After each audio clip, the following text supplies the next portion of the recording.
Hello everyone, welcome to my channel DEM Learn Academy. DEM Learn Academy YouTube প্ল্যাটফর্মে সবাইকে স্বাগত জানাই।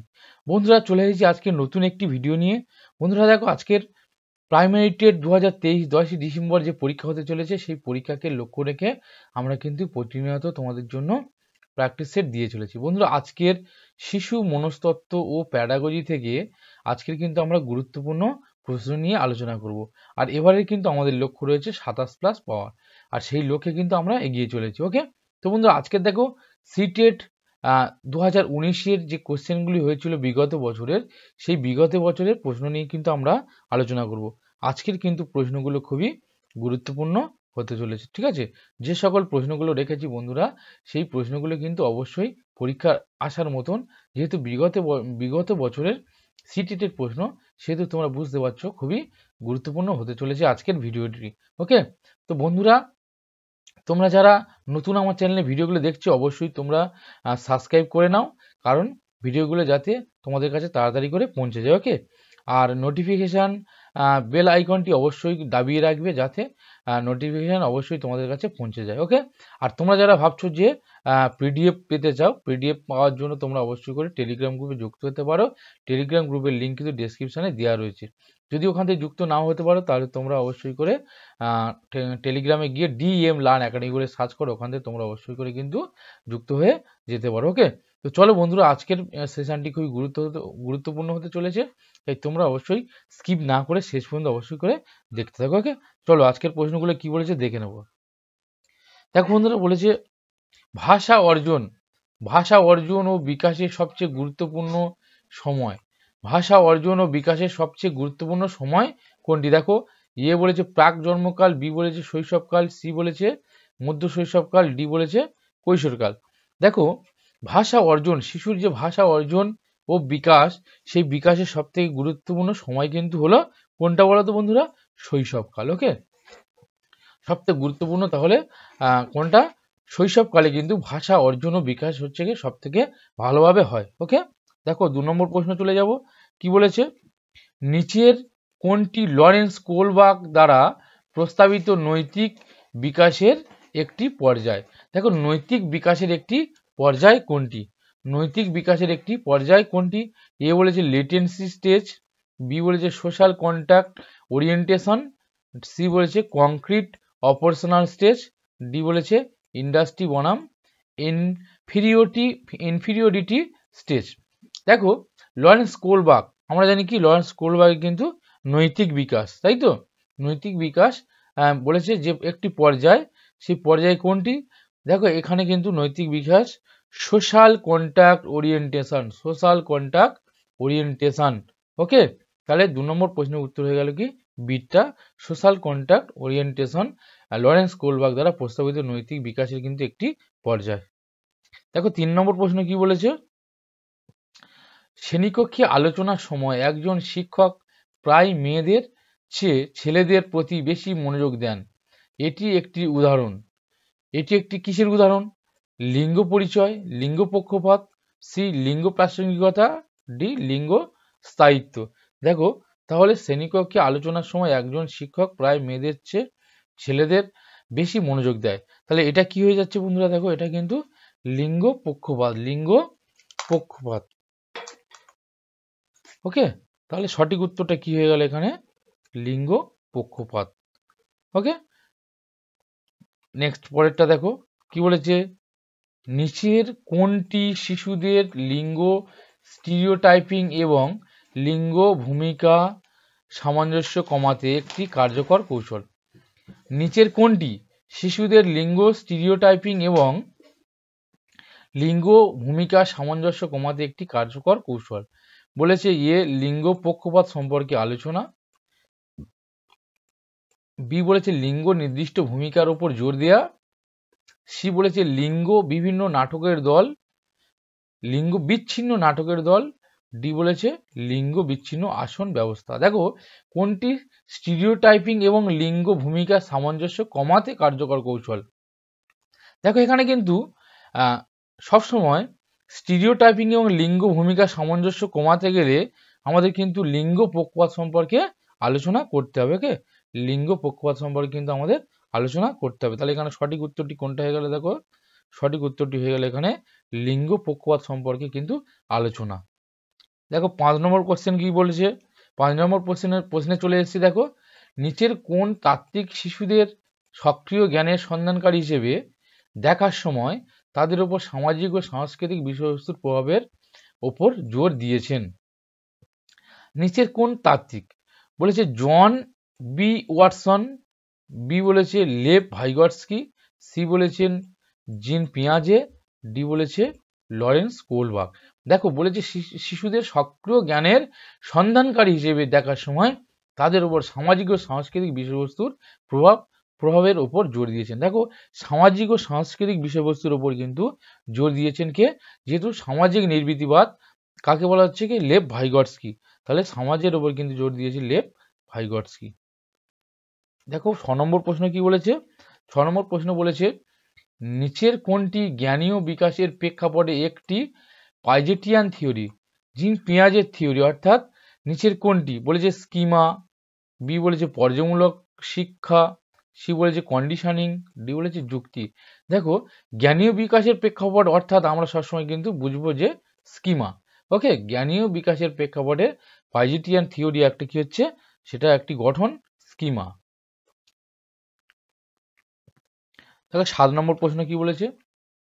রুহি সবসময় একটি সমস্যার একাধিক সমাধানের কথা ভাবে যার মধ্যে অনেকগুলি এটা একটু ভুল করা হয়েছে, অনেকগুলি আসল সমাধান। এটা হচ্ছে কি? আসল সমাধান। ওকে, এটা হবে আসল সমাধান। লটা একটু এপারে যাবে, আসল সমাধান।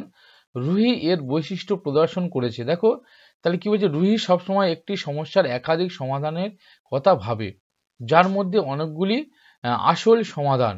রুহি এর বৈশিষ্ট্য প্রদর্শন করে। দেখো বন্ধুরা এগুলো কিন্তু সব গুরুত্বপূর্ণ প্রশ্ন, বিগত বছরের সিটেটের প্রশ্ন। ওকে, সিটেটের কিন্তু প্রশ্ন এগুলো 2000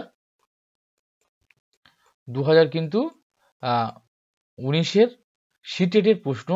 তো প্রত্যেক কিন্তু সেশনটি অবশ্যই শেষ পর্যন্ত দেখতে থাকো। ওকে, দেখো রুহি সবসময় একটি সমস্যার একাধিক সমাধানের কথা ভাবে যার মধ্যে অনেকগুলি আসল সমাধান। রুহি এর বৈশিষ্ট্য প্রদর্শন করেছে। রুহি কিসের বৈশিষ্ট্য প্রদর্শন করেছে? দেখো এ সৃজনশীল চিন্তাবিদ, বি অভিসারী চিন্তাবিদ, সি অনমনীয় চিন্তাবিদ, ডি অহংকেন্দ্রিক চিন্তাবিদ। ওকে, দেখো তাহলে রুহি কিন্তু যে সকল সমাধানগুলি সে ভাবছে সেগুলো কিন্তু তার মধ্যে একটা সৃজনশীলতা, চিন্তার ক্ষমতা তৈরি করছে। অর্থাৎ সে বিভিন্ন ভাবছে, মানে তার মধ্যে একটা সৃজনশীলতা চিন্তা তৈরি হচ্ছে। তাহলে এখানে সঠিক উত্তরটি হয়ে যাবে কি? সৃজনশীল চিন্তাবিদ। ওকে, নেক্সট পরেরটা দেখো বলেছে 8-এ একটি অন্তর্ভুক্ত শ্রেণীকক্ষে একজন শিক্ষক স্বতন্ত্র শিক্ষার পরিকল্পনা বলেছে প্রস্তুত করা উচিত নয়, বি বলেছে মাঝে মাঝে প্রস্তুত করা উচিত, সি বলেছে সক্রিয়ভাবে প্রস্তুত করা উচিত, ডি বলেছে প্রস্তুতি নিরুৎসাহিত করা উচিত। দেখো সবসময় একটি অন্তর্ভুক্ত শ্রেণীকক্ষে কিন্তু শিক্ষক মহাশয়কে সক্রিয়ভাবে প্রস্তুত করতে হবে শিক্ষার পরিকল্পনা। তাহলে এখানে সঠিক হবে কোনটি? দেখো সিটটা, অর্থাৎ সক্রিয়ভাবে প্রস্তুত করা উচিত স্বতন্ত্র শিক্ষার পরিকল্পনা। ওকে, দেখো পরেরটা কি বলেছে? 9 নম্বর বলেছে দেখো মূল্যায়নের প্রাথমিক উদ্দেশ্য হওয়া উচিত দেখো শিক্ষার্থীদের পদমর্যাদা নির্ধারণ করা, বি বলেছে শিশুদের স্পষ্টতা ও সম্পর্কিত ধারণা সম্পর্কে বিভ্রান্তি বোঝা, সি বলেছে ছাত্রদের স্কোর অনুযায়ী লেবেল করা, ডি বলেছে রিপোর্ট কার্ডে ফেল বা পাস চিহ্নিত করা। দেখো মূল্যায়নের প্রাথমিক উদ্দেশ্য কিন্তু কোনোভাবেই রিপোর্ট কার্ডে ফেল বা পাস এটা কিন্তু চিহ্নিত করা কোনোভাবেই হবে না। আর ছাত্রদের স্কোর অনুযায়ী লেবেল করা তো কোনোভাবেই এটা হবে না। আর শিক্ষার্থীদের পদমর্যাদা নির্ধারণ করা, কে কোন পদ উন্নতি করলো সে বিষয়ে কিন্তু এখানে সঠিক নয়। প্রাথমিক উদ্দেশ্য কিন্তু শিশুদের মধ্যে যে স্পষ্টতা তাই সেই সম্পর্কে ধারণা, সেই সম্পর্কে যদি কোনো বিভ্রান্তি থাকে সে কতটা বুঝতে পারলো না পারলো, সে কতটা স্পষ্টভাবে বুঝতে পেরেছে, সেই সব বিষয় কিন্তু প্রাথমিক মূল্যায়নের যে উদ্দেশ্য রয়েছে সেই মূল্যায়নের প্রাথমিক উদ্দেশ্য কিন্তু এটাই। ওকে, তাহলে এখানে সঠিক উত্তরটি হয়ে গেল কি? বিটটা অর্থাৎ শিশুদের স্পষ্টতা ও সম্পর্কিত ধারণা, অর্থাৎ সেই স্পষ্টতা সম্পর্কিত ধারণা সম্পর্কে তার কোনো বোঝার ক্ষেত্রে বিভ্রান্তি রয়েছে কিনা সেই সম্পর্কে কিন্তু এখানে আলোচনা বিশেষ উদ্দেশ্য। ওকে, নেক্সট পরেরটা দেখো 10 নম্বর প্রশ্ন কি বলেছে, শিশু কেন্দ্রিক শিক্ষা বিজ্ঞান। শিশু কেন্দ্রিক শিক্ষা বিজ্ঞান কেমন হবে? বলেছে পাঠ্য বইয়ের উপর একচেটিয়া নির্ভরশীল হবে। শিশু কেন্দ্রিক শিক্ষা বিজ্ঞান কিন্তু পাঠ্য বইয়ের উপরে নির্ভরশীল হবে না। ওকে, দেখো বি কি বলেছে, শিশুদের অভিজ্ঞতাকে প্রাধান্য দেয়। অবশ্যই শিশুদের কিন্তু অভিজ্ঞতাকে প্রাধান্য দিতে হবে। স্মৃতিচারণ করার ক্ষেত্রে এখানে কিন্তু শিশু কেন্দ্রিক শিক্ষা নয়। লেভেলিং ক্ষমতা ও ছাত্রদের শ্রেণীকরণ, কোনোভাবে ছাত্রদের শিশুকেন্দ্রিক শিক্ষায় কিন্তু শ্রেণীকরণ করা যাবে না, সমস্ত শিক্ষার্থীকে অগ্রাধিকার দিতে হবে। তাহলে এখানে সঠিক উত্তরটি কি হয়ে গেল, দেখো শিশুদের অভিজ্ঞতাকে প্রাধান্য দেওয়া। ওকে, চলো পরের প্রশ্ন দেখো 11 নম্বর প্রশ্ন কি বলেছে, আবেগ এবং উপলব্ধি একে অপরের আবেগ এবং উপলব্ধি একে অপরের কি একে অপর থেকে সম্পূর্ণ আলাদা, স্বাধীন, আন্তঃবোনা এর সাথে সম্পর্কিত নয়। দেখো আবেগ এবং উপলব্ধি এটা কিন্তু পরস্পরের মধ্যে একটা আন্তঃবোনা সম্পর্ক রয়েছে। ওকে, তাহলে সঠিক উত্তরটি হয়ে গেল কি আন্তঃবোনা।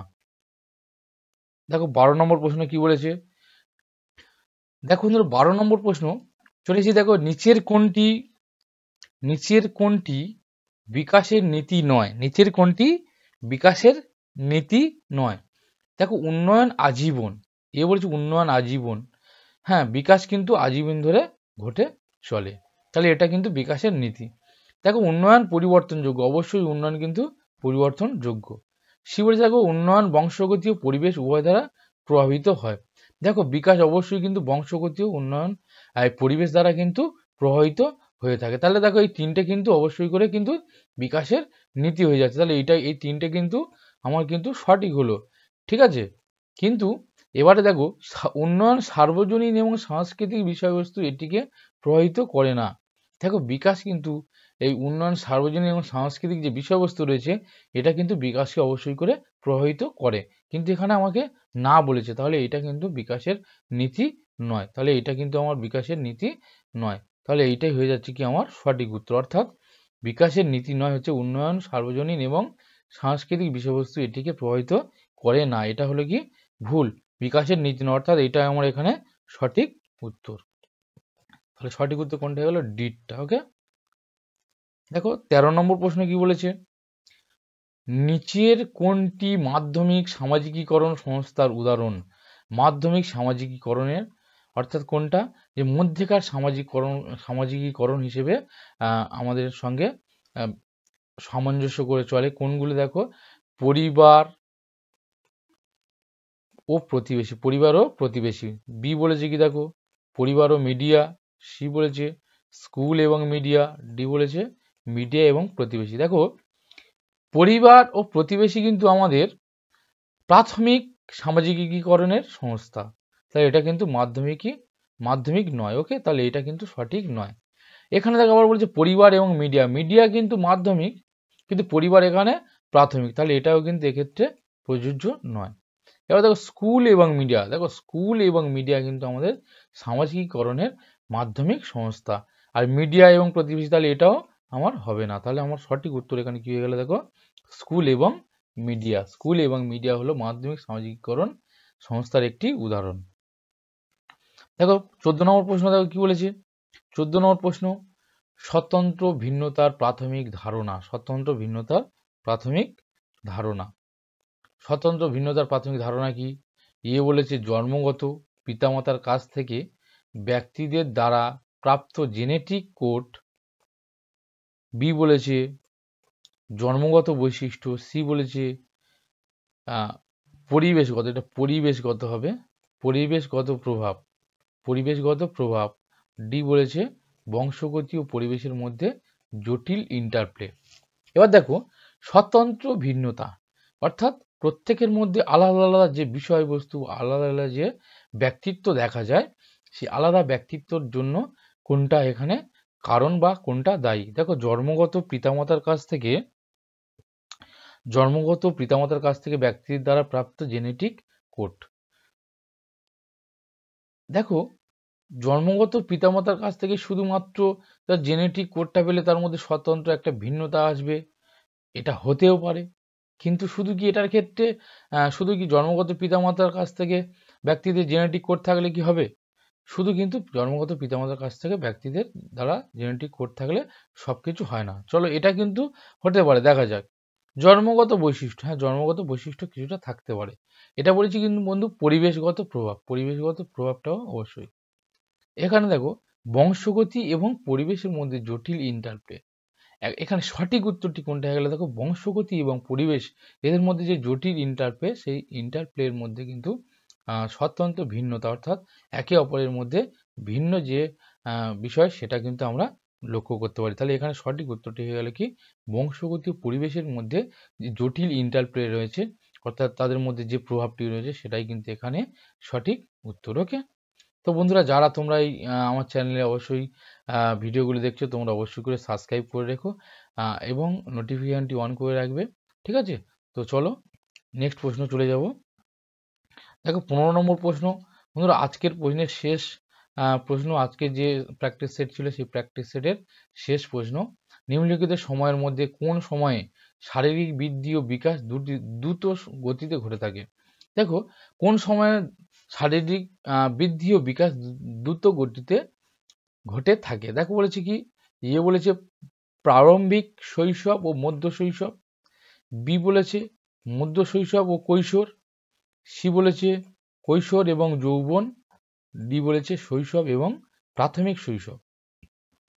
দেখো সব থেকে কিন্তু শিশুর শারীরিক বৃদ্ধি ও বিকাশ দ্রুত গতিতে ঘটে কিন্তু শৈশবকালে। ওকে, শৈশব এবং প্রাথমিক শৈশবে কিন্তু দ্রুত গতিতে বিকাশ ঘটে, আর কৈশোর ও যৌবনে কিন্তু এই সময় বিকাশ খুব বেশি ঘটে না। ওকে, সব থেকে বেশি ঘটে থাকে কিন্তু শৈশব এবং প্রাথমিক শৈশবে। ওকে, তো বন্ধুরা এই ছিল আজকের সব থেকে গুরুত্বপূর্ণ, হ্যাঁ, যে ভেরি ভেরি ইম্পর্টেন্ট যে প্রশ্ন 2019 সাল থেকে নেওয়া। ওকে, সিটেটের প্রশ্ন কিন্তু 2019 সাল থেকে নেওয়া হয়েছিল আজকের এই 19টি প্রশ্ন। তো প্রত্যেককে আশা করি ভালো লেগেছে আজকের ভিডিওটি, আর প্রত্যেকের যদি ভালো লেগে থাকে অবশ্যই করে তোমরা একটা করে লাইক করে দাও। ওকে, আর যদি পারো ভিডিওটি অবশ্যই করে তোমরা শেয়ার করে দেবে। ওকে, তাহলে লাইক করো, আর কোথাও যদি কোনো সমস্যা থেকে থাকে, যদি কোনো ভুল উত্তর হয়ে থাকে বা কোথাও তোমার মনে হচ্ছে যে এই অন্য উত্তর হতে পারে, তাহলে তোমরা অবশ্যই করে কমেন্টে জানাও, আর ভিডিওগুলো কেমন লাগছে কমেন্টে জানাও। আর কোথাও যদি তোমাদের অন্য কোনো বিষয় নিয়ে ডিটেলসে আলোচনা করতে হয় তাহলে তোমরা অবশ্যই করে জানাবে। ওকে, তো চলো বন্ধুরা প্রত্যেককে অসংখ্য ধন্যবাদ ভিডিওটি দেখার জন্য। আবার নতুন ভিডিও নিয়ে চলে আসবো পরবর্তীতে। তো প্রত্যেককে অসংখ্য ধন্যবাদ, প্রত্যেকে ভালো থেকো, পড়তে থাকো, আর শুভ দীপাবলির প্রত্যেকের শুভেচ্ছা। ওকে, আগাম চলো প্রত্যেকে ভালো থাকবে।